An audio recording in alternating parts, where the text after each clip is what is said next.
Hello students, तो आज की इस वीडियो में जो है क्लास 10 साइंस चैप्टर 2 जो है एसिड्स, बेस और साल्ट, अम्ल, क्षारक और लवण, इसको डिस्कस करेंगे। इस वीडियो में जो है एमसीक्यू क्वेश्चन का आंसर देखते चलेंगे। वेरी शॉर्ट टाइप का जो क्वेश्चन होता है, शॉर्ट टाइप जो क्वेश्चन होता है और लॉन्ग टाइप जो क्वेश्चन होता है ना, उस सारे का क्वेश्चन भी देखेंगे और साथ साथ आंसर भी देखेंगे, दोनों मीडियम में, हिंदी में भी और इंग्लिश में भी।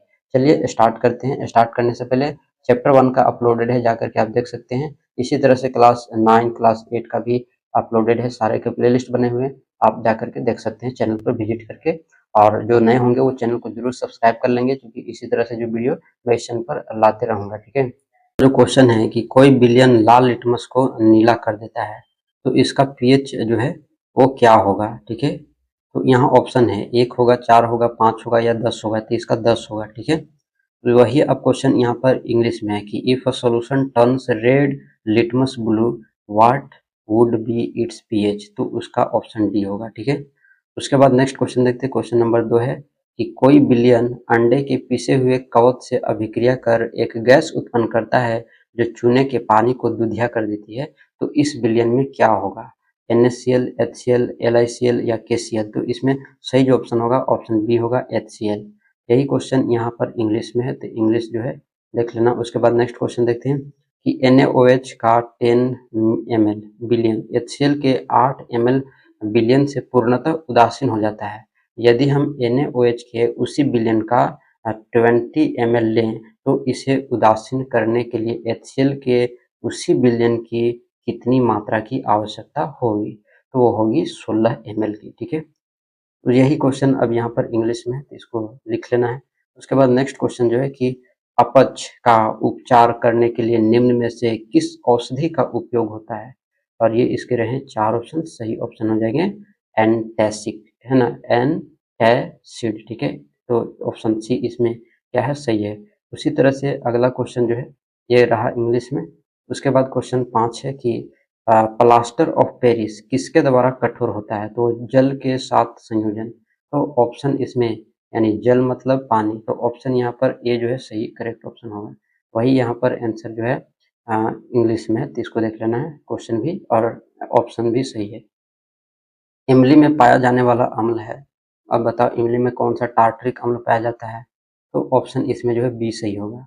उसके बाद ये इंग्लिश में है। अब हम वेरी शॉर्ट क्वेश्चन देखेंगे कि CaOHCl यौगिक का प्रचलित नाम क्या है। तो विरंजक चूर्ण नाम है, इसको ध्यान रखना।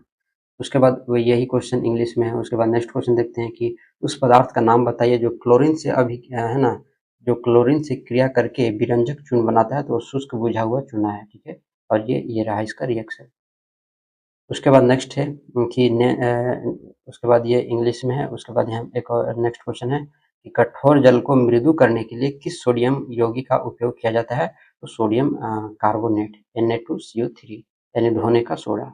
यही क्वेश्चन जो है इंग्लिश में, इसको देख लेना। उसके बाद टमाटर में कौन सा अम्ल होता है, ऑक्सिक अम्ल होता है। ठीक है ना, ऑक्सलिक अम्ल होता है, इसको ध्यान में रखना। यही क्वेश्चन यहाँ पर इंग्लिश में है। उसके बाद 5वां क्वेश्चन है कि चींटी के दंश में उपस्थित अम्ल का नाम बताए। तो मेथेनोइक अम्ल होता है, जिसको फॉर्मिक अम्ल भी कहा जाता है। अब शॉर्ट टाइप क्वेश्चन देखेंगे। आश्रित जल विद्युत का चालन क्यों नहीं होता जबकि वर्षा जल होता है।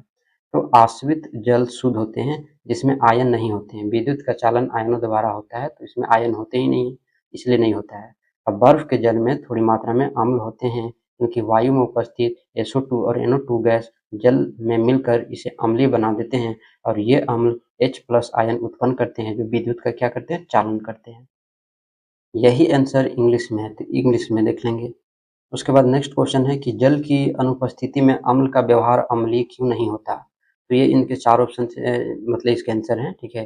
क्योंकि जल की अनुपस्थिति में H+ आयन उत्पन्न नहीं कर पाते, इसलिए अम्ल का व्यवहार अम्लीय नहीं होता है।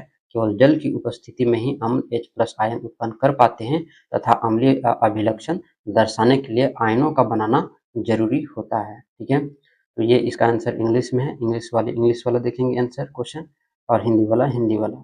उसके बाद ताजे दूध के पीएच का मान 6 होता है, दही बन जाने पर इसके पीएच के मान में क्या परिवर्तन होगा, क्या चेंज होगा। जो अपना जो उत्तर है उसको समझाना है।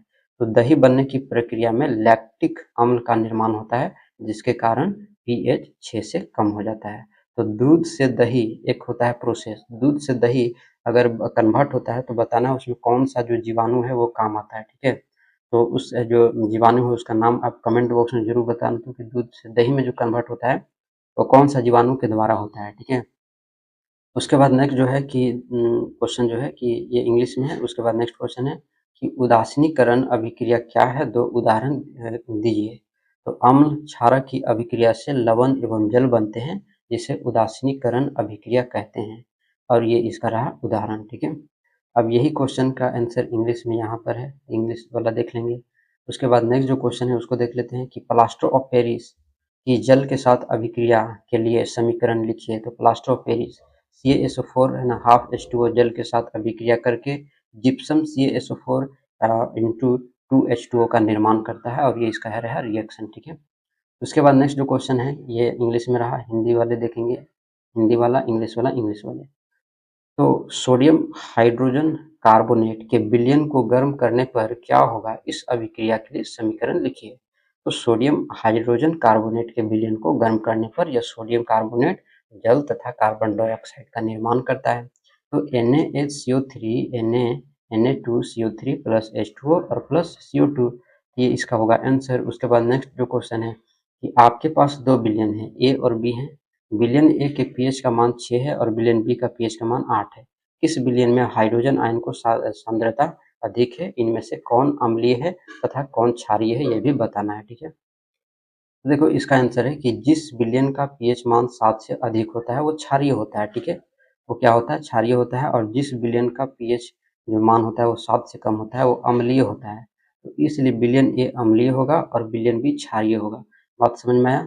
तो अम्लीय विलयन में हाइड्रोजन आयन की सांद्रता अधिक होती है, इसलिए विलयन ए में हाइड्रोजन आयन की सांद्रता अधिक है। तो यही क्वेश्चन और आंसर यहाँ इंग्लिश में है, इसको देख लेना है, ठीक है। उसके बाद नेक्स्ट क्वेश्चन आगे चलते हैं। तो H प्लस आयन की सांद्रता का विलयन की प्रकृति पर क्या प्रभाव पड़ता है। तो H प्लस जो एक्वस, यहाँ पर एक क्यू मतलब एक्वस, आयन की सांद्रता बढ़ने पर विलयन का अम्लीय गुण बढ़ता है, और H प्लस आयन की सांद्रता कम होने पर विलयन का क्षारीय गुण क्या हो जाता है, बढ़ जाता है। बात समझ में आया। यही जो क्वेश्चन और आंसर है वो इंग्लिश में, तो इसको देख लेना।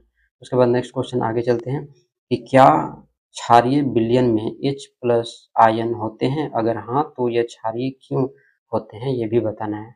तो हाँ होता है, क्षारीय विलयन H प्लस आयन भी होते हैं, परंतु इनकी सांद्रता OH माइनस आयन की सांद्रता से बहुत कम है। तो OH माइनस आयन की सांद्रता अधिक होने के कारण ही ये क्षारीय होते हैं, ठीक है। ये इसका रीजन है। उसके बाद यही अब आंसर क्वेश्चन इंग्लिश में, तो इसको देख लेना। उसके बाद क्वेश्चन 10 है कि अम्ल को तनुकृत करते समय यह क्यों अनुशंसित करते हैं कि अम्ल को जल में मिलाना चाहिए, न कि जल को अम्ल में। तो क्या रीजन है, ठीक है, क्यों ऐसा करते हैं। तो जल में अम्ल के घुलने की प्रक्रिया अत्यंत ऊष्माक्षेपी होती है। सांद्र अम्ल में जल मिलाने पर उत्पन्न हुई ऊष्मा के कारण मिश्रण असफलित होकर ना बाहर आ सकता है तथा किसी तरह की दुर्घटना हो सकती है। तो साथ ही अत्यधिक स्थानीय ताप के कारण उपयोग किया जा रहा है, कांच का पात्र टूट भी सकता है, इसलिए अम्ल को सदैव धीरे धीरे तथा जल को लगातार हिलाते हुए जल में मिलाना चाहिए, ठीक है। ये इसके रीजन है। यही आंसर क्वेश्चन इंग्लिश में है, तो इंग्लिश वाले देख लेंगे। उसके बाद हम दीर्घ उत्तरीय क्वेश्चन, लॉन्ग टाइप क्वेश्चन को आंसर को देखेंगे। बताओ धोने का सोडा एवं बेकिंग सोडा के दो प्रमुख उपयोग बताइए। तो धोने का सोडा का दो है, कांच, साबुन तथा कागज उद्योग में होता है, घरों में साफ सफाई के लिए होता है। बेकिंग सोडा के दो प्रमुख उपयोग है, सोडा अम्ल अग्निशामक में और खाने की चीजों को मुलायम तथा स्पंजी बनाने में। यही क्वेश्चन आंसर इंग्लिश में है, तो इंग्लिश वाले देख लेंगे। उसके बाद जो है नेक्स्ट अब हम आगे चलते हैं। ये रहा क्वेश्चन नंबर 2 कि एक गवाला ताजे दूध में थोड़ा बेकिंग सोडा मिलाता है। तो इसका ए और बी करके क्वेश्चन दिया है। तो ताज़ा दूध के पीएच के मान 6 से बदलकर थोड़ा क्षारीय क्यों बना देता है। अब सेकंड क्वेश्चन है कि इस दूध को दही बनने में अधिक समय क्यों लगता है, ठीक है। तो इसका आंसर होगा कि क्योंकि बेकिंग सोडा की प्रकृति क्षारीय होती है और यह दूध के पीएच मान को बढ़ा देता है, जिसके कारण दूध अधिक समय तक खराब नहीं होता है। उसके बाद सेकंड है कि सेकंड का क्वेश्चन का आंसर है कि इस दूध को दही में अधिक है ना, तो इस दूध को दही बनने में अधिक समय इसलिए लगता है क्योंकि दूध के क्षारीय गुण को लैक्टिक अम्ल के द्वारा उदासीन करने के बाद ही दही का निर्माण होता है, जिसमें अधिक समय लगता है। तो ये दो जो है कारण है, ठीक है, इसको ध्यान में रखना। अब ये आंसर क्वेश्चन इंग्लिश में है, तो इंग्लिश में देख लो। उसके बाद क्वेश्चन नंबर थर्ड है कि 5 बिलियनों है ABCDE करके जब सार्वत्रिक सूचक से जांच की जाती है तो पीएच के मान क्रमशः 4, 1, 11, 7 एवं 9 प्राप्त होते हैं। तो कौन सा विलयन उदासीन है, प्रबल क्षारीय है, प्रबल अम्लीय है, दुर्बल अम्लीय है या दुर्बल क्षारीय है, ठीक है। तो पीएच के मानों को हाइड्रोजन आयन की सांद्रता के आरोही क्रम में व्यवस्थित करना है। तो ये रहा इसका आरोही क्रम में। तो उदासीन है ना, बिलियन डी, पीएच मान 7, प्रबलीय क्षारीय बिलियन सी है ना, पीएच का मान 11 है और इस तरह से इसका आंसर है, ठीक है। और नीचे जो है क्रम में भी सजाया हुआ है, इसको देख लेना। उसके बाद यही क्वेश्चन अब यहाँ पर इंग्लिश में है, इंग्लिश वाले देख लेंगे, अरेंज भी किया हुआ है, ठीक है, तो इसको ध्यान में रखना। उसके बाद यहाँ पर आते हैं, ठीक है, तो यहाँ पर आंसर है आधा, आधा यहाँ है, ठीक है। आंसर इंग्लिश वाला यहाँ पर है, ठीक है, यहाँ से शुरू है, इसको ध्यान में रखना। अब जो है क्वेश्चन 4 देखते हैं। क्वेश्चन 4 यहाँ है कि निम्न अभिक्रिया के लिए पहले शब्द समीकरण लिखिए तथा उसके बाद संतुलित समीकरण लिखिए। और ये इसके 4 क्वेश्चन है, चारों का आंसर यहाँ नीचे लिखा हुआ है, चारों के आंसर को क्या करना है, लिख लेना है। उसके बाद यहाँ नीचे इंग्लिश में है, तो इंग्लिश वाले जो है इंग्लिश वाले क्वेश्चन लिख लेंगे और देख लेंगे, समझ लेंगे।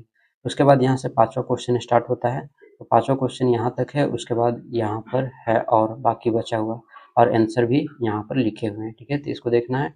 अब यही क्वेश्चन इंग्लिश में है, तो इंग्लिश में भी देख लेना है। तो ये रहा इंग्लिश में क्वेश्चन और ये है, ठीक है। तो इसी तरह से मैंने चैप्टर 1 का भी करा रखा है, चैप्टर 1 भी जा करके देख सकते हैं। इसी तरह से जो है चैप्टर नेक्स्ट वाला भी लाएंगे। तो मिलते हैं हम लोग नेक्स्ट वीडियो में।